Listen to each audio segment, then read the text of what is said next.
Well, Gonzalo, thank you for that lovely introduction. I feel so at home here for a number of reasons. I was first elected to the board of this great organization, FPA. I probably shouldn't admit this, in 1959, and was on the board for most of 30 years, except for my time in government.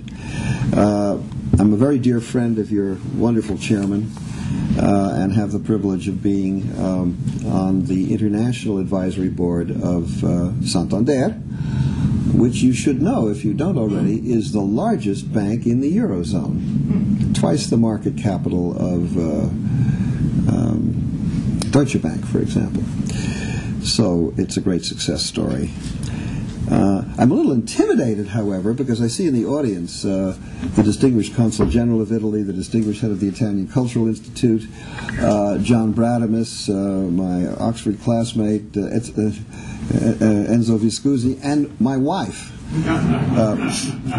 who was my co-ambassador, and if I say something wrong, I'll hear from all those people.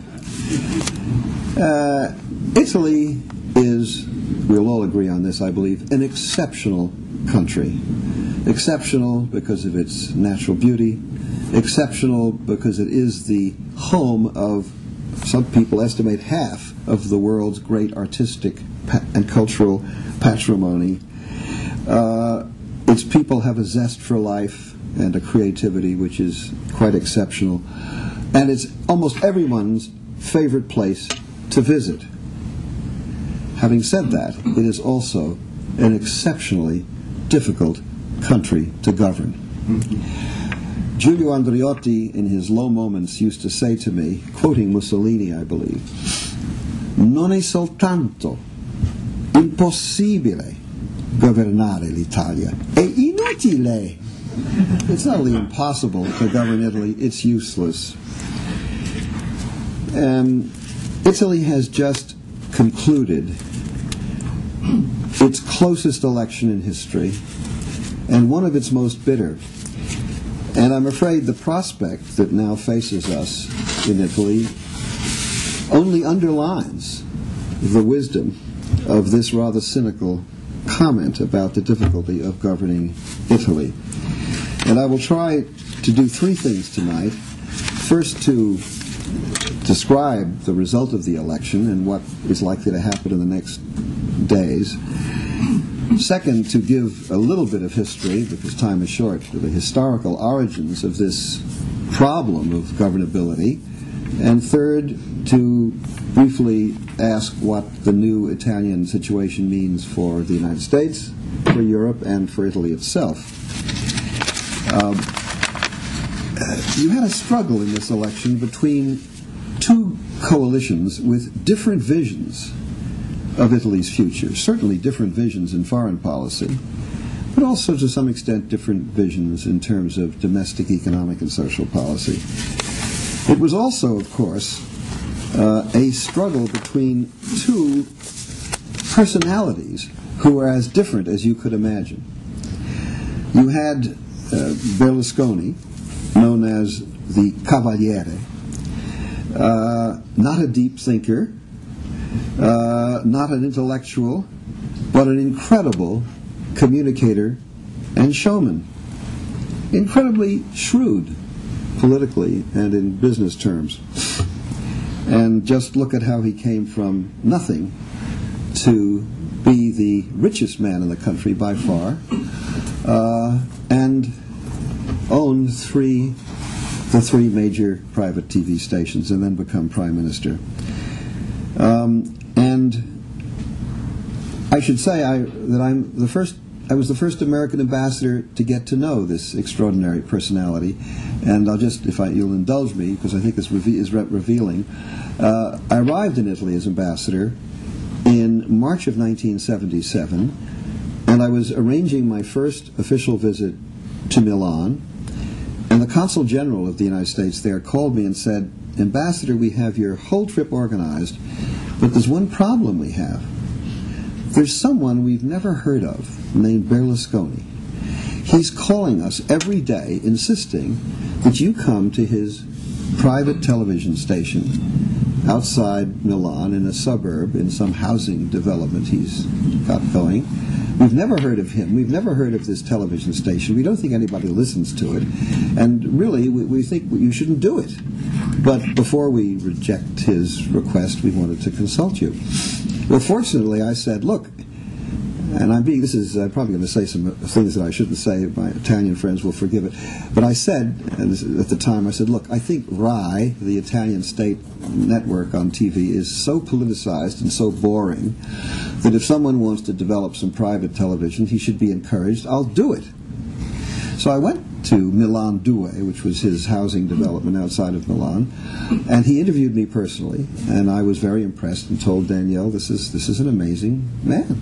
And we invited him, as I recall, a couple of times to the residence, and in my book, there's even a picture of him, along with Giulio Andreotti and Gianni Letta and other persons that you would recognize at my farewell speech after Reagan defeated Jimmy Carter in the 1980 elections. Now, on the other side, we have someone as different as you could imagine. Oh, and I should add one thing. And Mr. Berlusconi has one vision in foreign policy: to be the #1 friend of the United States, to be the #1 friend of George Bush. There's just one little inconvenience that there's somebody named Tony Blair who's maybe a little bit ahead of him. But otherwise, 100% for whatever America's doing, and 100% for Iraq. And that was perhaps, to some extent, a liability in this election, because 80% of the Italian people, judging by public opinion polls, were very much against what we have been doing, our invasion of Iraq, and Bush, of course, is very unpopular throughout Europe, including in Italy. But he wanted to say, a good friend of America, and whatever we think of George Bush and Iraq, we should recognize Italy has been a terrific ally of the United States from the Second World War to the present. And in my book, I describe how they helped win the Cold War with the deployment of the cruise missiles, and I'll get to that in a minute. But 3,000 Italian troops in Iraq, and Italians' contribution to international peacekeeping is second to none. Italians have troops in Afghanistan, in the Balkans, and throughout various difficult places in Africa, and we should be grateful for that. Now, on the other side of the spectrum, you have Romano Prodi, as different as from Berlusconi as you could imagine. Il Professore, he's called. And that may be a term of endearment to some, but it's also a term of contempt for others. And being a professore myself, I don't know. But I can't be against the professore. But when some people call him the professore, they have in mind that he's less than always intelligible in what he says. Sometimes comes across as a bit befuddled and absent-minded. But everyone admits he is a deep thinker. He is a man of integrity and good faith, and a good economist. And I was fortunately the first American ambassador to get to know Romano, and I'll tell you a little story about that, which I hope will be in its way revealing. In 1978, after I'd been in Italy 1 year, Romano, who was a junior minister in the Andreotti government at the time, woke up one morning to find that Andreotti had reshuffled his government, and it was announced on the radio that Prodi was out. On the radio. He was not told personally. Well, it happened that day. I had scheduled a lunch with Romano Prodi, because I believed as ambassador one should get to know the new generation, and he was then in his 30s. And I heard this on the radio, and then suddenly the phone rings, and Prodi's on the line and says, "Ambassador, you heard?" I said, "Yes, I did."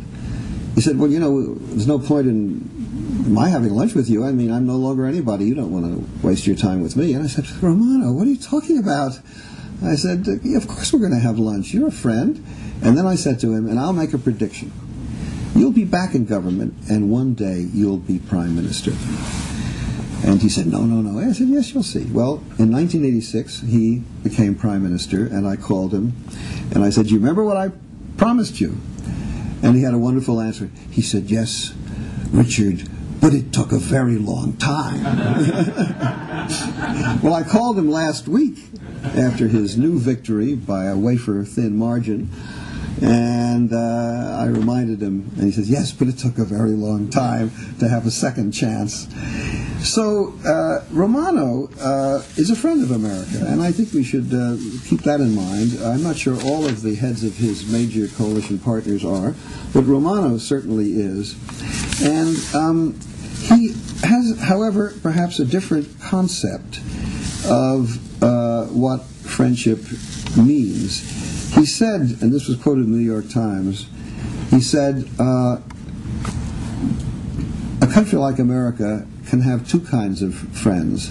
One that says that America's always right, and the other that tells America when he thinks it's wrong. And I believe America is better served by the second type of friend that tells what it thinks. So George Bush and company will have to learn to get along with that. All right, now what exactly happened in this election? It's very complicated. Since time is limited, I'm going to try to make this a bit simple and cut a few corners. But as you know, we have a bicameral system in Italy, and in the vote for the Camera, the House, the margin was 49.8% of the vote for the coalition led by Prodi, and 49.7% for the coalition led by Berlusconi. So it was 0.1% difference. Of course, Berlusconi immediately said, it's a fraud. It's all fixed. It's not fair. And of course, Prodi was able to say, well, you were in charge of this. I mean, you're in charge of the government. You're in charge of the election. So, I mean, how can you say that? If it's a fraud, you've done it. I mean, so that was it's unfortunate that to this moment, at least unless something's happened today that I don't know about, although Berlusconi resigned, as he was required to, and because the courts have confirmed the results of the election, Berlusconi has still not called Prodi to congratulate him, and he doesn't accept the legitimacy of the result, and he's actually said he'll make life as difficult as possible for the government, and says it won't last long. But anyway, 49.8, 49.7, we have some experience after Florida in 2000 of what these things mean. Maybe Berlusconi outsmarted himself a little bit because he got the electoral law changed so that whoever wins the House gets a big premium to assure that there's some governability at least in the House. And thus, even though there was this wafer-thin margin, because of this automatic bonus to the winner, Prodi's coalition has 348 seats to 281 for Berlusconi, a margin of 67, which is fairly comfortable. Now, in the Senate, it's totally different. Again, under the new electoral law, and this gets, I'm not sure I can express this complexity fully, but under the new electoral law, in the Senate, the seats are apportioned on the basis of the results in the 20 separate regions of Italy. And it's done region by region. Whoever wins in a region gets 55% of the seats that are allocated to that region. Now, thus, as a result of this strange, for an American rule, even though Berlusconi's coalition won more seats in the election to the Senato, Prodi's coalition ends up with a 2-vote margin in the Senate, 158 seats to 156, a margin of 2 votes. There are 7 senators for life that are also in the Senate, and people estimate, judging for what we know of their preferences, that they might split 5-2, perhaps 4-3 or 5-2 in favor of Prodi. But it's a very, very slim margin.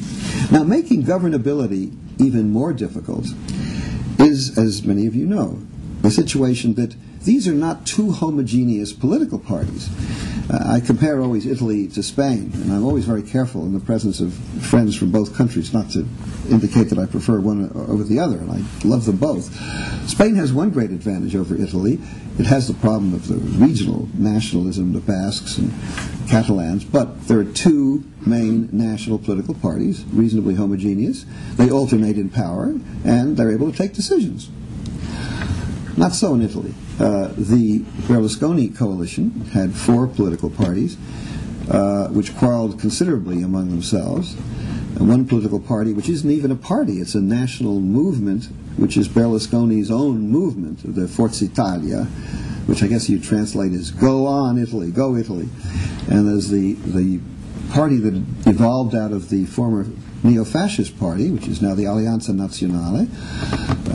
And then you have a fragment of the old Christian Democrats, the UDC, and then you have the Lega Nord, the Northern League, which led by Mr. Bossi, who favors, if not autonomy, a complete independence for Padania, the northern part of Italy, at least a good deal of autonomy, which for many Italians is unacceptable.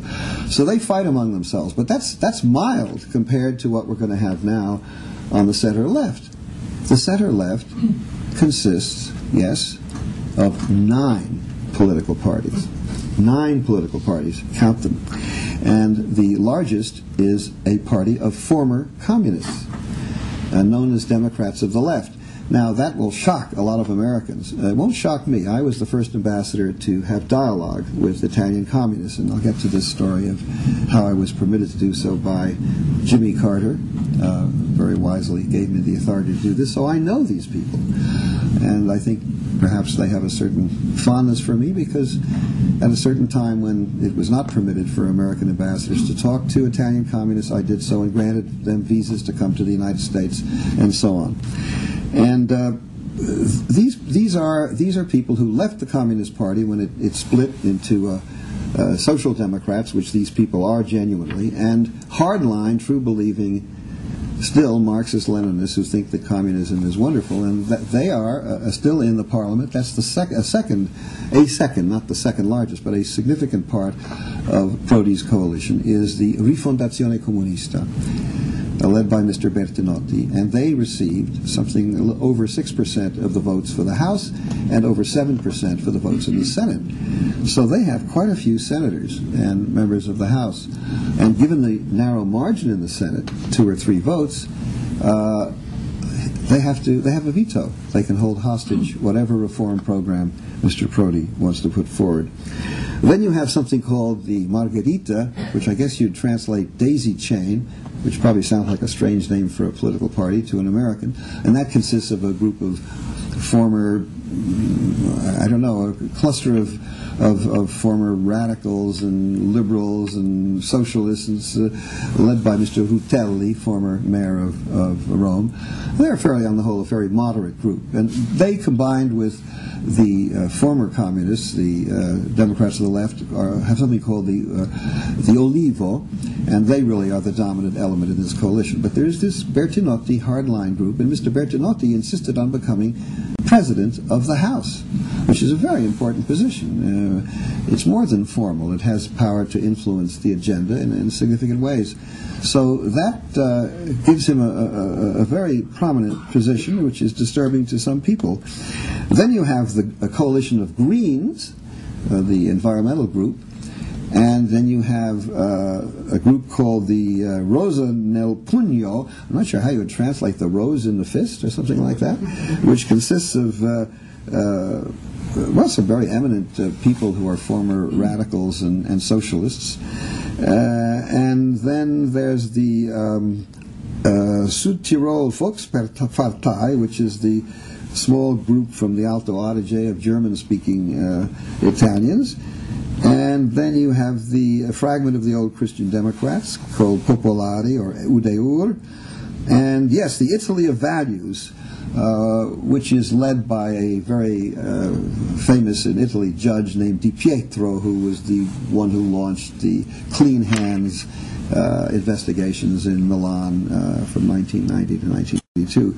Well, how is Mr. Prodi, who has no party, by the way, he's a former Christian Democrat, how is he going to keep all these parties together when they have to make tough decisions on economic and foreign policy questions? That is the issue. Now, let me, you might ask, what happens now? And if I say something wrong, my two friends here from Italy will tell me so. But my information is that, number one, it's been agreed just in the last 24 hours that the Parliament, two leaders of the two houses of Parliament agree that there will be an election for the President of Italy, because we have not only the election of a new Parliament and therefore a new Prime Minister, but a new President. And the new Prime Minister cannot be appointed until there's a new President, because the existing President, Carlo Azeglio Ciampi, a man of great eminence, former head of the Bank of Italy, says that he wants this to be done by his successor. So they're accelerating the vote for the new President, and that vote is taken by these two houses together, the Senate and the House, plus representatives of the regions.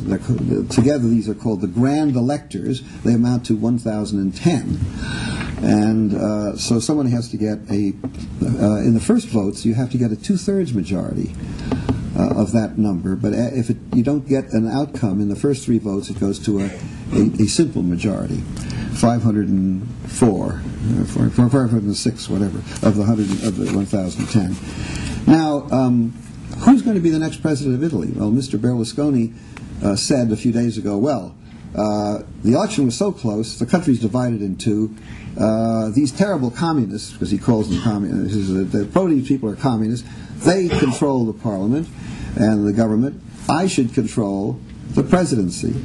And therefore, my candidate is Gianni Letta. And Gianni Letta is an admirable man. Those of you who know him, he's really an absolutely outstanding person who is the right hand of Berlusconi. But the left, the center left, said, look, we won. We're not going to divide the powers that way. Well, then the latest offer of Berlusconi says, well, all right, if you don't take Letta, I want the present president to stay. Well, the present president, Ciampi, is admired by everybody, and he's been a very good president. But he's 85 years of age, and the term of office is 7 years. And everybody was waiting, and Mr. Prodi, very shrewdly, in response to Berlusconi, said, well, I'm not against that if President Ciampi is willing to do it. Well, we just heard this today that President Ciampi said, no, thank you very much. I mean, I think it's time for me to go. Well, then, there are two names that are being put forward by the center-left coalition. One is Massimo D'Alema, who is a former prime minister and who is the president of the Democrats of the Left, which is the largest element in the center-left coalition. But very tough for Berlusconi to swallow that. And not only Berlusconi, but a lot of Italians who have worries about the center-left and the influence even of former communists might say maybe not a good idea. So they go to the second name, and the second name, Mirabile Dictu, is none other than Giuliano Amato, a socialist, a constitutional lawyer, a graduate of our law faculty at Columbia Law School, former master of laws, so he can't be all bad. One of the great constitutional lawyers of Italy and indeed of the world. And if he is in fact, and I would hope and expect that that is the result, chosen to be president of Italy, it would be a good thing for Italy, and I think all of us who care about Italy would feel very good about that. This will happen on Monday, or if it takes several votes, on Tuesday. And then, certainly by the end of the next week, the new president will ask Prodi to form a government. Prodi will present his list of ministers, and we'll have a new government. And then we'll have to see how they govern. There are two people who are almost certain to be in the list of ministers, and I'll just mention them to give you a flavor of what can be expected. The Minister of Foreign Affairs probably will be Massimo D'Alema, since he won't be president of the country. I'm a bit prejudiced in his favor because my son-in-law, Ambassador Francesco Olivieri, who married my daughter Nina, partly as a result of our service in Italy. My son-in-law served Massimo as his diplomatic advisor when Massimo was prime minister, and speaks very well of him. He was a good friend of the United States in the difficult days of the Kosovo War, and was quite supportive of what was going on in those days. Of course, that was a different administration. It was Clinton. But I think he is someone that this administration will be able to work with if it works hard at it. And then the other key job is the man who will be head of the Treasury, the economic czar in effect, and that's going to be Tommaso Padoa-Schioppa. It's almost certain to be. And he is a man of great eminence. He's been on the executive board of the European Central Bank. He's been a Director General of the Central Bank of Italy. He's been head of the CONSOB, the securities effect like our SEC securities, and the supervising of the stock market. And he's now a professor at Sciences Po in Paris, and someone that we could be very... I think the international capital markets would be very happy to see him in charge. But the hard question is, again, with this coalition, what kind of policies can they put through? All right, now just a word about the past, and I'll be very quick about this because I want to leave plenty of time for discussion. Why is Italy so difficult to govern? And that's a profound question, and I'm not smart enough to know the answer, quite honestly, but I'll just give some reasons that people mention. Well, first of all, Italy is a relatively new country. It doesn't have the sense, maybe, of nationhood that Spain does. Italy only became a country in the 1860s. And then for a while, the Vatican was against the new Italy and really ordered Catholics not even to take part in the elections. And then Italy, before then, of course, for centuries, had been governed by other countries, which engendered a deep suspicion of government in the average Italian. The Italians are kind of anarchists at heart, or at least many of them are. And if they haven't a loyalty, they have a loyalty to their city or their region. And this is known as campanalismo. The campanile, of course, is the bell tower. And therefore they're Venetians or they're Florentines or they're Sicilians more than they feel a loyalty to the country.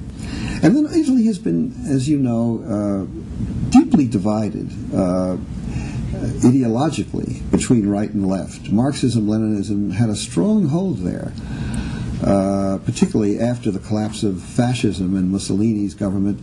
The communists had derived benefit of being part of the opposition to fascism, and they came through as a major political force after World War II. And the dominant ideology in much of the university world when I was ambassador was Marxism-Leninism. And then the other pole, of course, is a non-Marxist, anti-communist, often church-led, but also liberals and secular folks. So there's a deep ideological split, a deep split geographically, of course, between North and South, and of course a split between the Catholics and the secular groups. So putting that together is hard. And Italians are, as I said, individualists and suspicious of government. And after World War II, they adopted an electoral law which has a strong element of proportional representation in it, unlike what we're used to, where somebody, my dear friend John Bradamus, who was in Congress for, 24 years, 20 years? 22. He had one district in South Bend, and if he won the majority or the plurality, he won.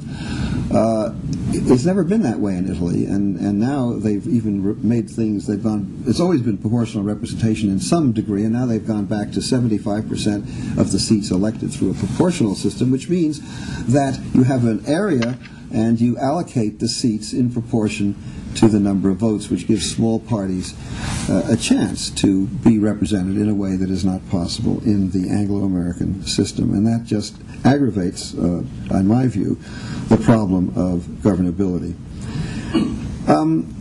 After World War II, the big question was, who is going to govern Italy? Is it going to be the left or the right, or the center-right, led by the Christian Democrats, who emerged as the main party after the war?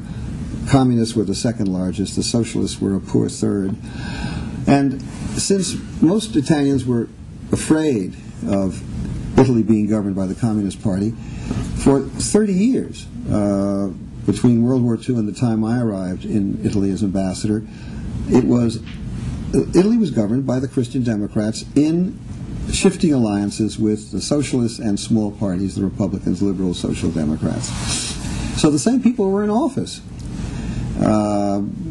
Amintore Fanfani had been prime minister 5 times by the time I arrived. Giulio Andreotti was prime minister 7 times before he retired. So a lot of people got sort of tired of seeing the same people in office. It was known as stable instability.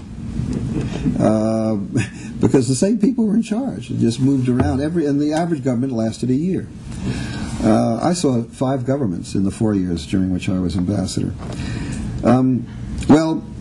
That system led to a lot of inbreeding and corruption and clientelism, and people were increasingly discontent. But they were afraid to put the communists in power. Now, when Jimmy Carter was elected, we found that the American reputation in Italy, and I have to be a little brutal about this, but I don't think I exaggerate. My book tries to document it. Our reputation in Italy was very low because some of my predecessors, particularly one, Graham Martin, identified America's interest as doing anything to stop the communists, even helping some of the most disreputable neo-fascist and right-wing people. And a lot of money, CIA money, was put into the hands of a man named Vito Miceli, who was head of the Secret Services of Italy and then ran for parliament on the neo-fascist ticket. But in addition, Graham Martin's closest advisors were people like Paul Marcinkus, who had to resign because of his disgraceful way he ran the Vatican Bank, and Michele Sindona, who was put in jail for fraudulent financial activities, and a man named Pier Talenti, who was a Nixon fundraiser, who was charged by the Italian government with aiding and abetting a coup d'etat by Prince Valerio Borghese in 1970. He wasn't finally convicted, but he was asked to leave the country. So the image of the U.S. was not exactly the best. Jimmy Carter said, we're not going to do that anymore. We're not going to play that kind of game. And in his inaugural address, he said something which, as I read these lines today, I get emotional about. Here's what he said, Jimmy Carter, much maligned Jimmy Carter, who I think history will judge more highly than many Americans judge him today. Carter said, "We will not behave in foreign places so as to violate our rules and standards here at home. For we know that this trust which our nation earns is essential to our strength." Maybe we should put those words into the Oval Office and have them read every morning. Because the soft power, to use that wonderful phrase of my friend Joe Nye at Harvard, that trust and respect and friendship and admiration which the U.S. used to enjoy in the world, if you don't have that, all the military power in the world is not going to give you a successful foreign policy. Now, Jimmy Carter didn't understand only soft power, although he also understood military power. And what he did in Italy was, he said, first of all, we're not going to deal with this extreme right-wing group. We're going to deal with centrist and center-left. The Socialist Party, which was off limits to my predecessors, became friendly. We got to know Bettino Craxi with all his faults. We felt it was important to encourage a democratic socialism. We allowed communists to have visas to go to the United States. I was authorized to open a dialogue with a number of communist leaders, including Giorgio Napolitano, who a very respected person who became a great friend. We allowed, not only allowed, we encouraged some of the great artists and writers and filmmakers of Italy, the Fellinis and the Wertmüllers and the Manzus and Shashas, to come to our residence, people who had been denied any access to the American embassy because they were considered leftists. Things went so far as that my immediate predecessor denied a visa to Italy's leading flautist, Severino Gazzelloni, because he played his flute at a communist rally at one point. He wasn't a communist. He wouldn't let him come to the United States. Well, we changed all that. Beyond that, Carter wanted to show the Italian people that our interest in them was not as a floating aircraft carrier of NATO bases and so on, but we cared about them and we wanted to help Italy deal with its major institutional problems and help it reform. And we launched a program called the Strategy of Cooperation, which I describe in my book, that covered a whole range of areas from education and energy to health, narcotics, crime, and investment in the Italian South. And I'm not going to say that this by itself changed everything, but I will say this. The Communist Party grew steadily from 19% to 34.4% before I came, and 8% of that increase was under Nixon and Ford. During our 4 years with Jimmy Carter, for the first time, the Communist Party lost votes. In 1979 election, they went down by 4%, and from then on, they never recovered. And that made it possible to deploy the cruise missiles in Italy, which Mikhail Gorbachev said in his memoirs was the turning point in the Cold War, because without Italy's participation, the Germans would not have accepted missiles, and these were the essential counterpart of NATO to the massive buildup of Brezhnev with the SS-20s. And that had a big effect in winning the Cold War. So much so that a Republican CIA director under President George Bush Sr. said some years ago in an all-too-rare tribute, I'm quoting here, "I believe historians and political observers alike have failed to appreciate the importance of Jimmy Carter's contributions to the collapse of the Soviet Union and the end of the Cold War." Well, my book tries to explain why Carter deserves that. I conclude very briefly with the problem of Italy's governability now. If you have D'Alema as foreign minister, as I think is likely, and if you have Padoa-Schioppa as treasury minister, you have two pillars of solidity. It then becomes necessary for Prodi to master some of these small parties, and particularly the refounded communists, and Mr. Bertinotti. I've met Mr. Bertinotti. He does say some, from an American point of view, pretty terrible things. He wants to nationalize instead of denationalize. He's quite critical of the United States, sometimes perhaps with reason, sometimes I think without. I hope in his new institutional position as head of the House, that will help to moderate him. He's a man of responsibility. He now knows he's responsible as in this very important institutional position, and I have to believe that he is, at least for a while, going to cooperate in undertaking the kind of programs that Romano Prodi wants to undertake. But in terms of, and they are necessary. I mean, Italy has been losing competitiveness. Its share of its world market share has dropped from 4.8 to 3.8% because of rising wage costs. It's challenged by, obviously, China and India and Eastern Europe with low wage rates. The Made in Italy formula is hard to sustain, so much so that, Benetton used to have 90% of its products made in Italy. Now it's only making 30% in Italy because they've had to go to China and other places where labor costs are lower. Italy's debt is the highest in Europe, 106% of GDP. Its growth last year was 0, picking up a little bit now. But reforms are vitally important in the labor area and other areas and in the fiscal area. Foreign policy, it's going to take understanding on the part of both the center-left in Italy and the Bush administration if we're to maintain the good relations that are essential for the self-interest of Italy and the United States and the transatlantic relationship. I believe that if the Bush administration shows the kind of flexibility that Jimmy Carter did during the period in which I was privileged to serve him, and not be ideological, but willing to talk to people, even with a Marxist background, and listen to what they have to say, and realize that even center-leftists who have been communists can be supportive, as D'Alema was, of NATO interests, as they were in the Kosovo War.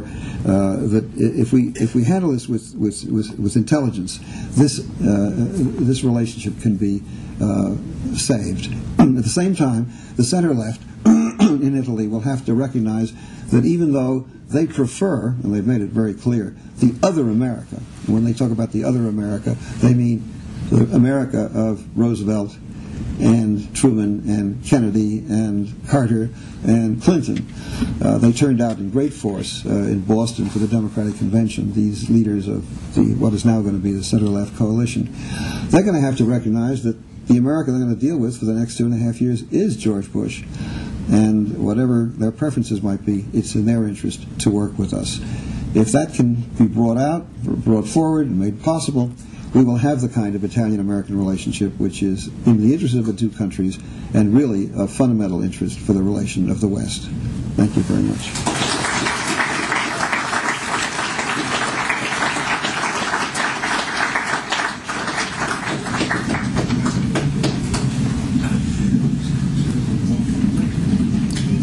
Please identify yourself when you recognize and remember.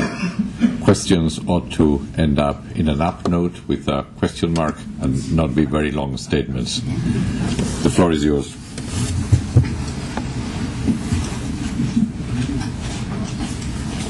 So my wife's going to ask the first question.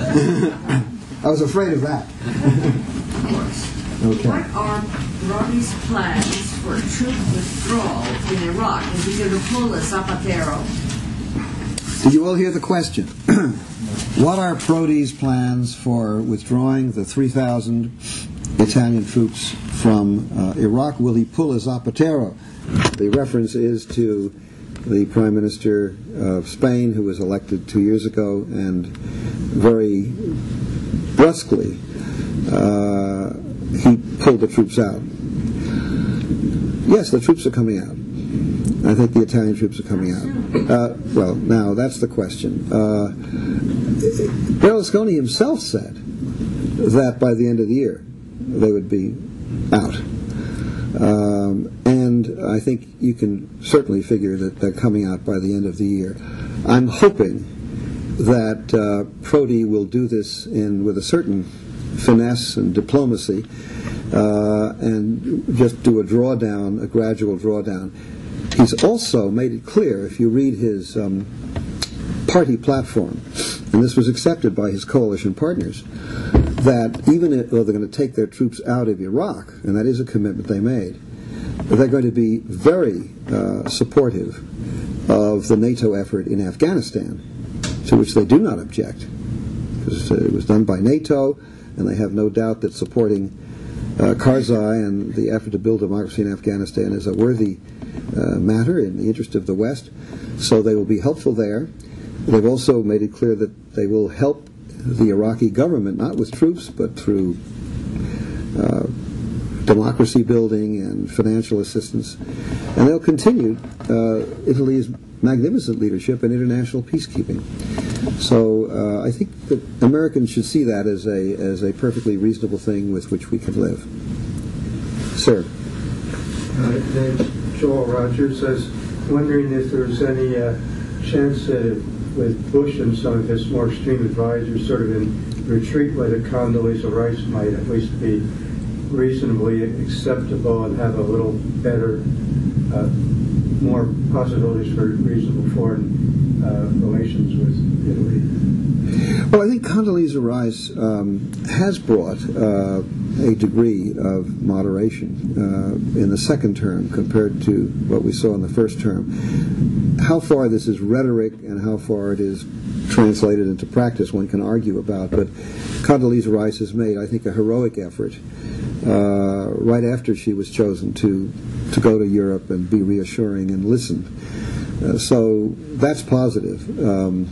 But the proof's in the pudding, and we're going to see what policy are we going to follow in Iraq, and then Iran is the big question looming over the horizon. Well, it's already with us. This could be another major test of the transatlantic relationship, how we handle Iran. And then you have other questions. If the Doha round collapses, we're going to have a very difficult period of finger-pointing. Who's responsible? The Europeans, because of their failure to give more on agriculture, the United States for our failure to, and that's going to be very ugly. So we have the transatlantic trade relationship at issue here. And then the war on poverty. I think this new government in Italy will be very committed to doing more on AIDS and on poverty in Africa and elsewhere. We'll want to see the U.S. leadership commensurate with our economic power, and so on across the board, relations with Putin, with China. But Iran is going to be the big, that's the big issue, and I have no idea. I don't think the pro-East people have not spoken out very clearly on what they think should be done about Iran. John Bradamus, yeah. Dick, that was brilliant analysis. Thank you for it. To what extent does the Vatican play a significant role in Italian politics today? Well, that's a very important question, and I've always been a professor who, when he's asked a question, is willing to say, I'm not sure. There's some things I don't know.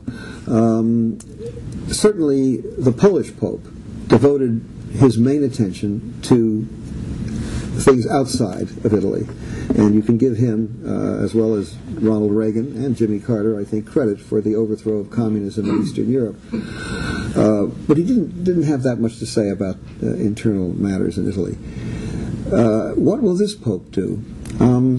Some people think he will be more of a presence in terms of the domestic scene. But that's going to be tough, because the center-left in power is going to push back very hard against what looks like Vatican interference in political and social policies. And Italy today, it's a Catholic country, but its policies on abortion and homosexuality and so on is pretty far evolved, maybe even further than we are. And by the way, you know what the birth rate in Italy is? Per couple, it's 1.3 children per couple, which is well below replacement rate fertility, so much that the Italian population, which is now 58.5 million, will be 50 million after a generation and a half. Which is another big problem, an aging population, and how do you support health care and Social Security? Who's going to do the work?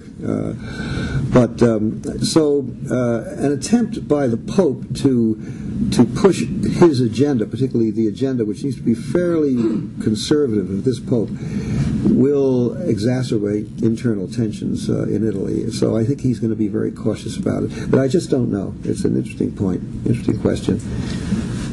Consul General, sir. You have described Berlusconi striving to be perceived as America's best friend.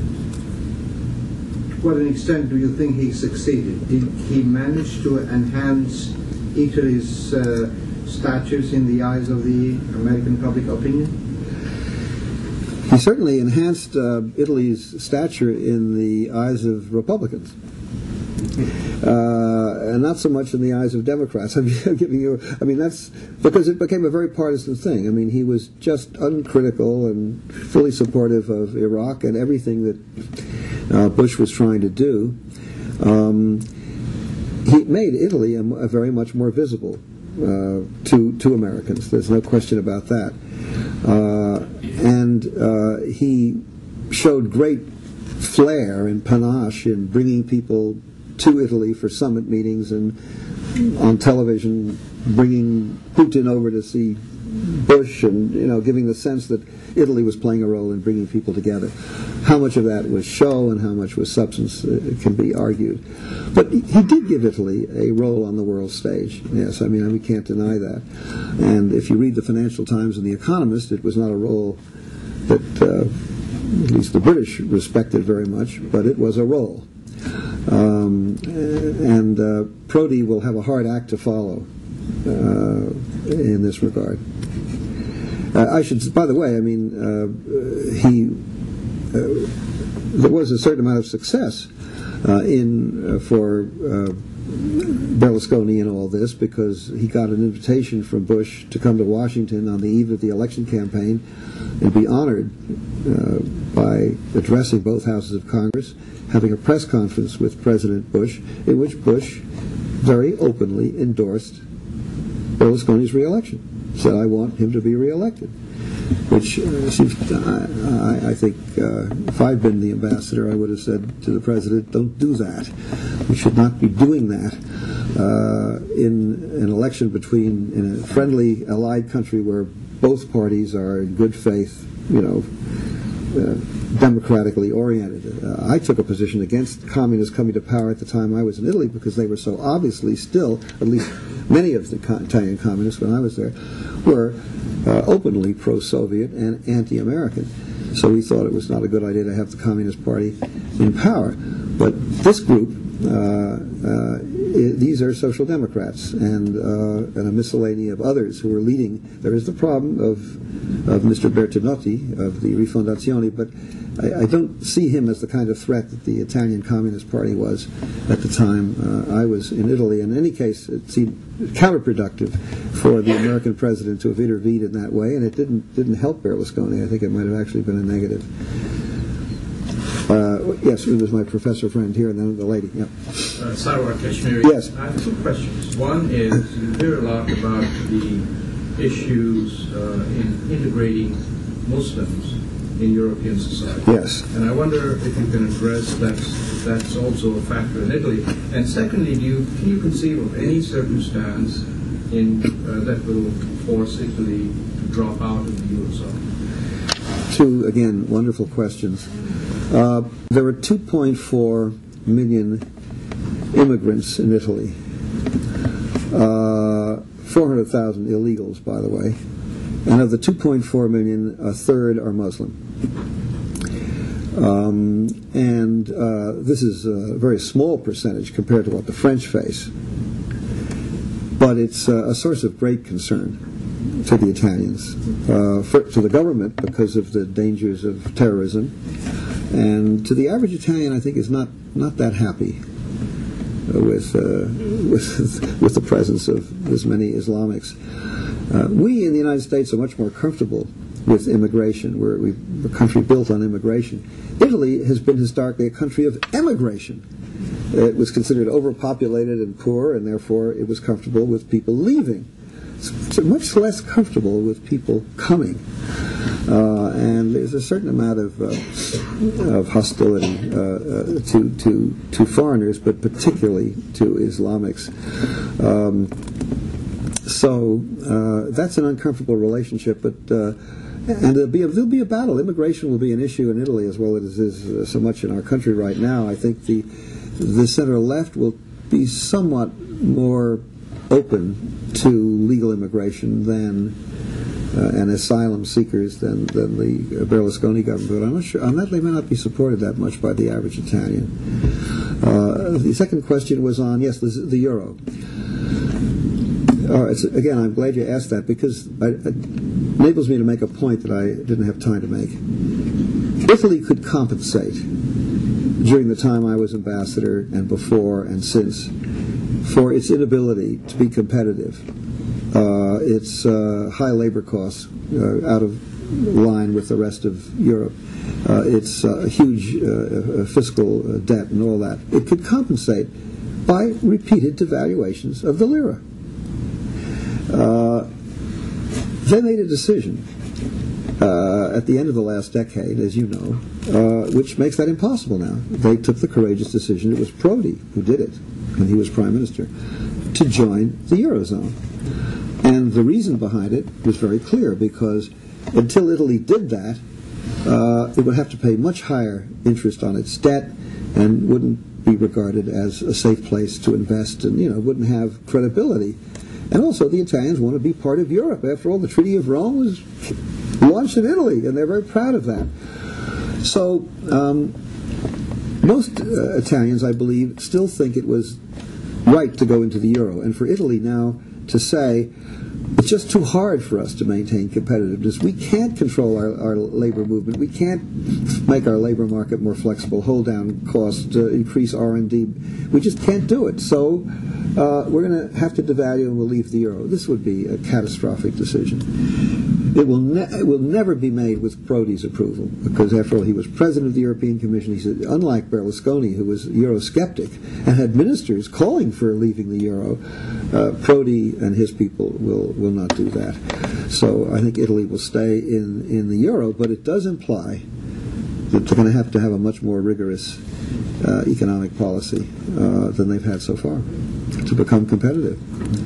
Yes. My name is Vincencina Santoro. I'm an economist.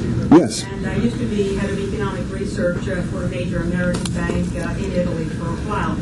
I have two questions, Yes. if I may. The first, what do you see in the Prodi program insofar as dealing with some of Italy's outstanding economic problems? And number two, on the political side, how influential were American advisors from the Democratic side in helping Mr. Prodi and his campaign? Well, the second part of your question is fascinating. I don't know. I don't know. It's quite possible. I interrupted. Do you know? Just teasingly. Yeah. I sat next to Mr. Prodi at the NYU Law School a year Uh-huh. ago, and when he was running the European Commission, and given my background, he told me that Cyprus is my biggest headache, and I told him, well, if you like, having been a politician in my country, if you want me to come back and manage your campaign, I'll be delighted. Now, it may be. We have a lot of these campaign advisors who've been advising. Well, who's the one? I always forget his name. You know, who's been every unsuccessful Democratic campaign he's advised. Schramm. He's on our faculty now. Oh, right. Well, Mr. Schramm rents himself out to in between American elections to foreigners, and he may have advised Prodi, but he hasn't run a successful American election in a long time. I'm being a little cruel, but no, I just don't know the answer to that. But the economic issue, I can answer. If you look at the party platform, they published this. You've probably seen it in Italian. Exactly. The Benessere d'Italia, about 40 pages. A lot of fluff. I mean, it's very vague. They talk in terms of all the right objectives. We're going to we're going to increase research and development. We're going to make Italy more competitive. We're going to have a more flexible labor market. We're going to control fiscal things. But where's the dunque or whatever? Where's the meat? Where's the beef? Yeah. Now take one thing that I find very worrisome: the Biagi law. And again, I ask my Italian friends here, if I say this not quite right, they'll correct me. But Berlusconi did take some steps to liberalize the labor market. A similar thing to what the French are now having trouble over, having temporary contracts for young people so that a company doesn't feel that if it hires a young worker that they're stuck with him for 30 years. But you know what happened to poor Mr. Biagi, who recommended this law? He was shot. He was killed. Prodi, under pressure, I guess, from Bertinotti and his left, said he's going to change the law. He's going to amend that. Maybe not abrogate it totally, but, move it backwards. That's not reassuring.